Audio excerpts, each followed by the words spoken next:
Well यहाँ world economic forum में लगातार हम देख रहे हैं India is in the limelight.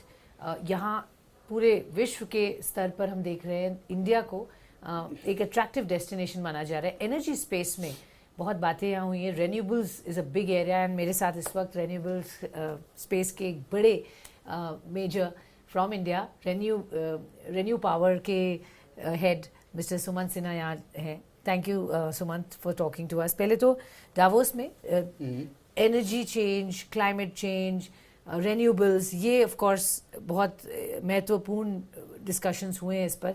आप कैसे देख रहे हैं, और specially as you come from India as a very big company, what are the kind of conversations you are having with the rest of the world? You know, what's happening is that earlier there used to be issues of climate change and energy access. लेकिन अब मैं देख रहा हूँ कि इस बार खास करके क्योंकि वॉर हुई है रशिया और यूक्रेन के बीच में, तो एनर्जी सिक्योरिटी एक बहुत इंपॉर्टेंट मुद्दा हो गया है। और अब लोग यहाँ खास करके यूरोपियन कंपनीज ज़्यादा एनर्जी सिक्योरिटी के ऊपर फोकस कर रहे हैं, और उनका पूरा ध्यान इस बात पे है कि वो किस तरह से, जैसे रशिया से डीकपलिंग होगा गैस सप्लाईज का, तो उसका जो गैप होगा वो कहाँ से फुलफिल करेंगे। तो शॉर्ट टर्म में फॉसिल फ्यूल के अलावा और कोई चारा नहीं है इनके पास, तो therefore they will have to go down the fossil fuel path in the short run.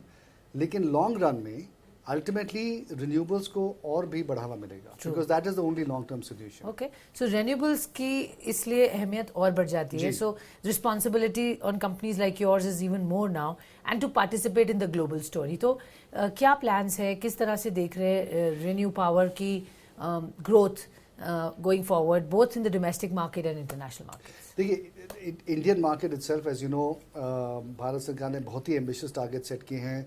अभी 100 गीगावाट इंस्टॉल कैपेसिटी है विंड और सोलर की, उसको गवर्नमेंट ने बोला है कि 450 गीगावाट होना चाहिए बाय 2030, मतलब कि कम से कम 4.5 गुना बढ़ना चाहिए जो अभी कैपेसिटी है अगले 8 साल के अंदर। तो ये अपने आप में ही एक बहुत बड़ा टारगेट है। तो इसको मीट करने में ही मुझे लगता है कि जितनी इंडियन कॉर्पोरेट सेक्टर की एफर्ट है वो इसी में जाएगी। और क्योंकि सरकार ये भी चाहती है कि जो हमारा डिपेंडेंस है चाइना के ऊपर सोलर मॉड्यूल्स के लिए, वो भी इंडिजनाइज हो जाए, मतलब वो भी इंडिया में ही प्रोड्यूस हो। तो काफ़ी सारा इन्वेस्टमेंट वहाँ भी जाना है। फिर ट्रांसमिशन लाइंस बिल्ड आउट करने हैं, बैटरी और स्टोरेज की भी ज़रूरत पड़ेगी। तो पूरा अगर आप देखें इन्वेस्टमेंट मिला के, तो करीब $500 बिलियन के आसपास इन्वेस्टमेंट आता है अगले 8 साल के अंदर।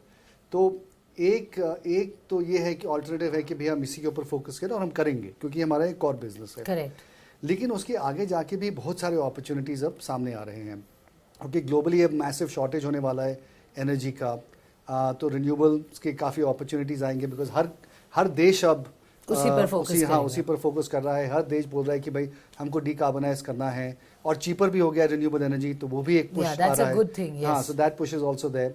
And then now everybody is thinking कि भाई green hydrogen is the next big opportunity, क्योंकि इलेक्ट्रिसिटी के आगे जाके आप एनर्जी में भी फोकस कर सकते हैं, तो उसके लिए भी रिन्यूएबल एनर्जी की ज़रूरत पड़ेगी। तो ये काफ़ी डिफरेंट लेवल्स ऑफ ग्रोथ अब सामने उभर के आ रहे हैं, और हमारे सामने ये अपॉर्चुनिटी है कि सब अपॉर्चुनिटी को जाकर देखें कि किस तरह से हम उसको कैप्चर कर सकते हैं। एंड आई थिंक ये तो फ्यूचर बिजनेस है जिसमें अब दुनिया इन्वेस्ट करने के लिए तैयार है। किस तरीके के इन्वेस्टमेंट्स हम देखेंगे, because this is obviously capital intensive sector also. Right. देखिए, जैसे मैंने बोला कि इंडिया में तो कम से कम मतलब अगर आप अपने कंपनी के बताएंगे जिस तरह से आपके प्लान। देखिए, हमारे तो प्लान्स है कि हम 2025 तक कम से कम जो हमारी अभी कैपेसिटी है करीब 12 गीगावाट की, उसको हम करीब डबल करना चाहेंगे। तो 20 गीगावाट तक हमारा एक्सपेक्टेशन है कि हम पहुंचेंगे 2025 तक। और उसके बाद अगर हम 5 साल और आगे उसको एक्स्ट्रापोलेट करें, फोरकास्ट करें, तो बढ़ते बढ़ते मुझे लगता है 40-50 गीगावाट तक तो हो ही जाएगा। एंड उसके लिए हमारे जितने फंडिंग की हमको ज़रूरत है वो फंडिंग है हमारे पास आज के दिन, तो हमें और फंड रेज करने की ज़रूरत नहीं है। लेकिन अपॉर्चुनिटीज़ बहुत हैं, हमारे पास कैपेबिलिटी भी है एक्सिक्यूशन की, तो कोई रीज़न नहीं है कि हम और फंड्स रेज करके और इन नंबर्स को और क्यों ना बढ़ा दें। एनी स्पेसिफिक ब्रेकअप जो सोलर एंड विंड में देखते हैं, आपका फोकस कहाँ ज़्यादा होगा? What is the more conducive setup? देखिए, see, India is a more solar rich state than it is a wind rich state. So it is natural you'll have more solar than you'll have wind. And that's the direction that things are moving in as well. Because solar is fundamentally cheaper. But solar का constraint एक ये है कि आप उसको बस दिन में ही आपको उसका एनर्जी मिलता है, तो शाम को या सवेरे कहाँ से आप एनर्जी लाएंगे? तो उसके लिए विंड की जरूरत तो पड़ेगी. So it's a blend of both. It has to be a blend of both. All right. Thank you very much. Lovely speaking with you. Nice to speak to you as well.